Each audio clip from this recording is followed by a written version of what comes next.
السلام عليكم ورحمة الله. مرحبا بكم في القناة. كنتمنى هذا الفيديو يلقاكم بأحسن حال. في فيديو اليوم إن شاء الله نحضر معكم حلوى. الحلوى كتجي جد اقتصادية وبمكونات بسيطة متوفرة في كل بيت. خليكم معايا باش تعرفوا على المكونات وطريقة التحضير. بسم الله على بركة الله. بالنسبة للمكونات غنحتاجو إلى كأس من السكر أو كوب من السكر، كأس من الزيت، ونصف كأس من جوز الهند أي الكوك، وحبة بيضة واحدة، وإلى كيس من الفانيلا، وملعقة كبيرة من خميرة الحلويات أو كيس من خميرة الحلويات، وإلى الطحين أو الدقيق. بالنسبة للطحين حسب الخليط. كنوضعو الزيت، نزيدو عليه السكر، نمزجو الزيت مع السكر،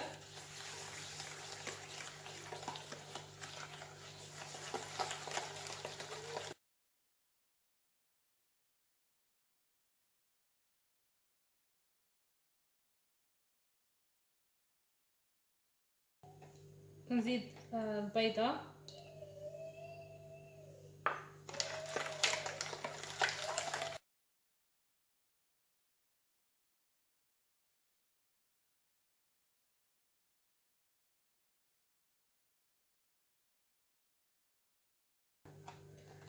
نزيد جوز الهند،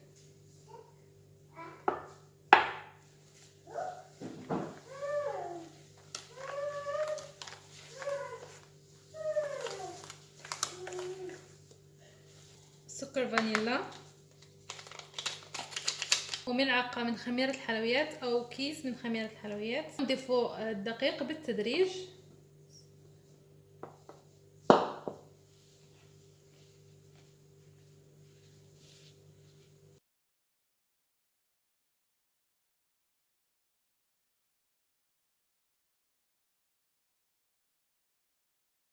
نجموها بالأصابع ما ندلكوهاش.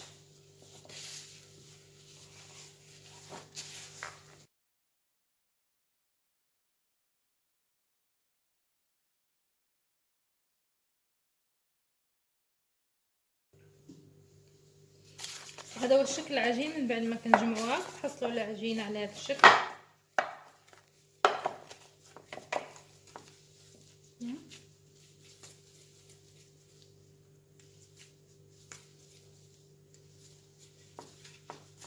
ونمروا لطريقه التشكيل ونبداو نشكلوا الحلوى ديالنا.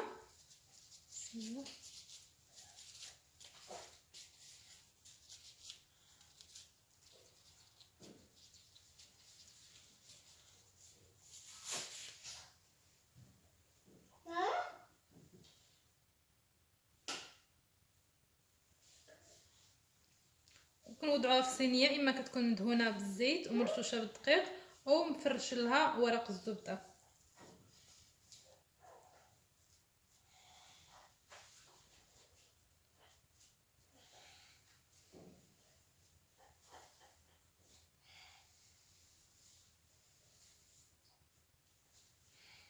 فاش كنوضعوا الحلوى، فاش كنشكلوها كناخذوا الاصبع ديالنا ونحاولوا نعملوا فيها واحد الثقب.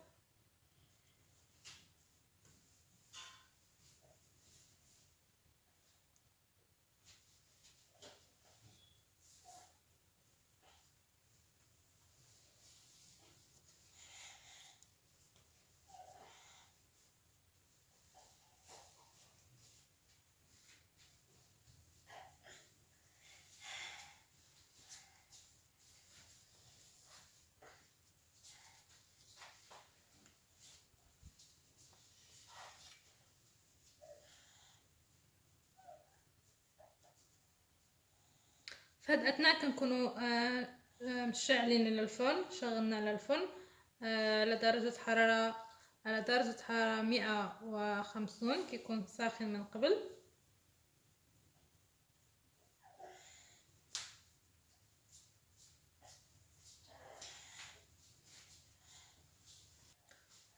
وغادي نستمر في تشكيل الحلوى، ومن بعد غندخلها للفرن ندخلها للفرن لمده ربع ساعه فقط من التحت، وفاش في الاخير كنشعلوا عليها من الفوق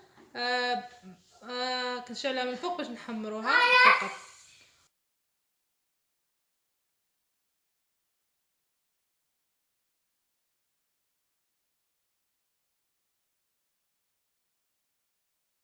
هذا هو شكل الحلوى من بعد ما كنخرجوها من الفرن، كيجي شكلها ذهبي، ما كنبالغوش في الطياب ديالها كيف ما كتشوفوا. ونمروا دابا لطريقه التزيين. بالنسبه لطريقه التزيين عندي هنايا مربى المشمش، والفول السوداني اي كاوكاو، وكذلك الشوكولا او الشوكولات. عندي الشوكولات. بالنسبه للشوكولات كتبقى هذه اضافه اختياريه، ممكن تستغناو عليها وتكتفيو فقط بالمربى. كناخذ الحبه وكندهنها بالمربى،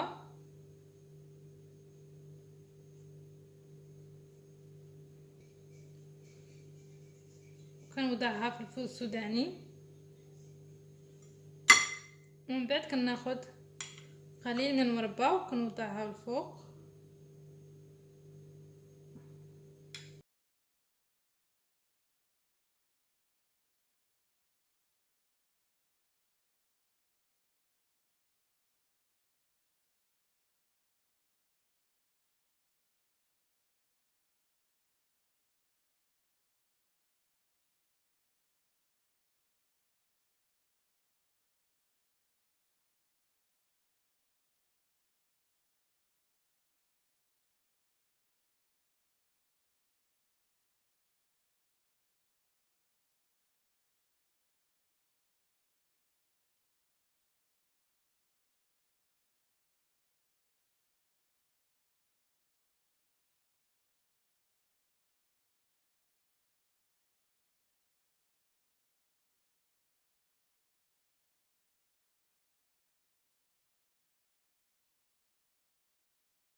وغنستمر حتى نكمل كل الكميه اللي عندي، ونشوفكم مع الشكل النهائي.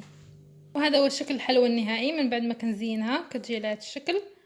كنتمنى تجربوها وتنال اعجابكم. وكذلك اذا كنتم اول مره كتشاهدوا القناه، اشتركوا في القناه وتفعيل الجرس باش توصلوا بكل ما هو جديد. وكذلك ما تنسوش لايك للفيديو، والى اللقاء مع وصفه اخرى ان شاء الله. مع السلامه.